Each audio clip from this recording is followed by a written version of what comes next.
We are here at the Andy Warhol Museum, and we're going to take a tour, but not just a regular tour. We have world-renowned photographer of the stars, Gary Boas, with us.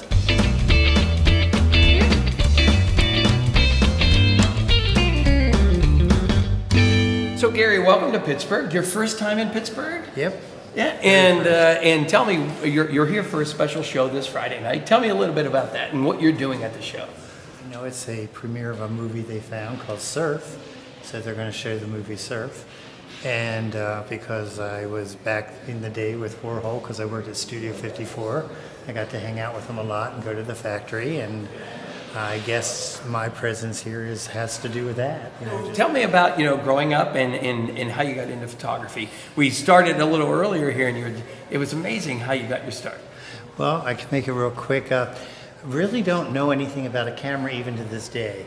The camera was just my tool to capture the moment. So, and then the more and more I started taking pictures out in Hollywood, they were trying to say, don't learn the camera because your uniqueness is you capture the person the way they are. You're not like creating a photo, you're capturing a moment. I truly did it because I was a fan.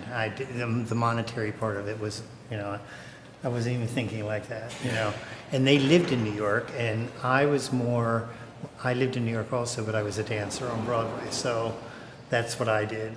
So when I would go from after my show, I would go hang out in front of the nightclubs where I thought people would come in and out. And I just started hanging out in front of Studio 54 every night, and Mark, the doorman, would always give me a little special spot and sort of tell me who's coming and who expected. Before we take our walk around the museum, tell everybody about your book, the name of it. Okay, yeah, I actually have 3 books out. I have one called Starstruck, which is mostly pictures I took with a Brownie Instamatic that are mostly the 60s and 70s.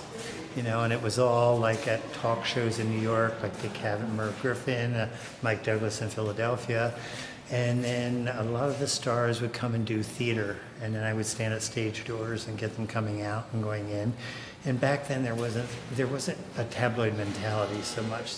Celebrity has changed so incredibly in general because, especially here in America, I mean, with the tabloid mentality, again, it's all these reality shows, and when people like the Kardashians can become famous because of that, and Jersey Shore people, that's when it all started going to shit. Yeah. Back then, the studio system, as I was telling you before, would take time and program the stars how to dress because they had assistants and they had everybody to mold them into a star.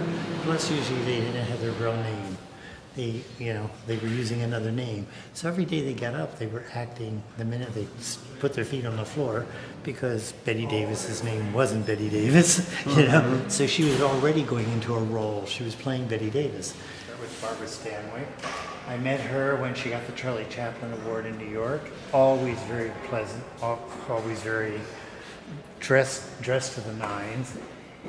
Ava Gardner, I was waiting at the Waldorf Astoria one time, and I think it was called Blackbird. It was a movie with her and Liz Taylor starring in it, and they came out together, and because I was just so overtaken by Liz Taylor, I went and got Liz Taylor, and I didn't get Ava because she got in the car, so I missed her. Shirley Temple, no comment. The only thing I can say is out of 50 years of doing this, she's the only one I actually wanted to punch. So we'll leave it at that.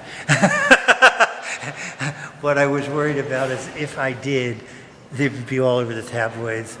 Paparazzi punches Shirley Temple, but she had me pissed. Katharine Hepburn was my all-time idol, still is. Everywhere when she would do a show, I would wait like underneath the fire escapes or everything, and I was literally like Eve Harrington, till finally she pulled me to the side and said, "What is it you really want from me?" Well, what I really wanted was a photo taken with her. And she said, "Well, it's not going to happen." She said, "So, if you can follow me anywhere you want, but I'm not going to sign and I'm not going to pose for pictures. And I would appreciate you didn't take any pictures of me unless somebody else started, because right then I'll get in the car or I'm going to leave. So if you get a chance to snap it, go for it." Gary, thanks for all the stories, and welcome to You're very Pittsburgh. welcome. And hopefully we have a good show. And do you know any details? No, to be honest with you, I just know it's the premiere of a movie that was found called Surf, and it's first time showing. Pat McArdle knows all the details. Pat, what's the show? Well, on Friday from 7 p.m. to 10 p.m., we have the Stars of the Silver Screen Bazaar. Not bazaar like Crazy Bazaar, but like things that are for sale.